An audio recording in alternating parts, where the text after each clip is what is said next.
Si c'est ça toute ma vie, j'abandonne, quoi. Puis après, heureusement, il y a eu les bons psys, l'entourage, les cachetons. Puis surtout, on a mis des mots sur des troubles dans mon crâne, quoi. Donc ça, tu comprends un peu plus certaines choses et ça fait du bien. Ça fait vraiment du bien. Alors maintenant, je sais que l'oiseau, il sera jamais guéri, hein. Mais il renaît de ses cendres. Puis je me suis remis à conduire, mais il fallait qu'il y ait quelqu'un à côté de moi. Avec du sucre et une bouteille d'eau, toujours dans mon sac. Mes potes, ils se foutaient de ma gueule. Pourquoi t'as du sucre dans ton sac? Je voulais tuer qu'une gourde au cas où je fasse un malaise. Mais je vous le dis, hein, une crise d'angoisse, c'est tout le contraire de faire un malaise. C'est pas une baisse de tension. Au contraire, donc c'est que ton corps, il se met en marche pour fuir, quoi. Et alors surtout, ne pas se barrer en courant. Si je l'avais su ça dès le début, qu'il fallait juste rester et accepter.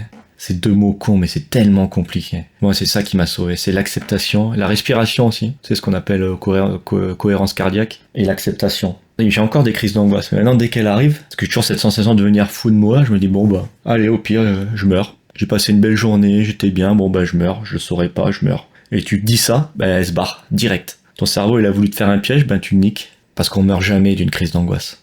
On meurt de trop écouter son cerveau. On meurt de rester tout seul dans le noir. On meurt de laisser la peur prendre trop de place. S'il y en a qui sont dans mon cas, qui écoutent la vidéo, je te promets que tu t'en sors. C'est long, mais il y a une issue, vraiment. Je fuis plus, j'attends, je la regarde, je la laisse passer. Elle se barre vite en plus, hein, cette connasse.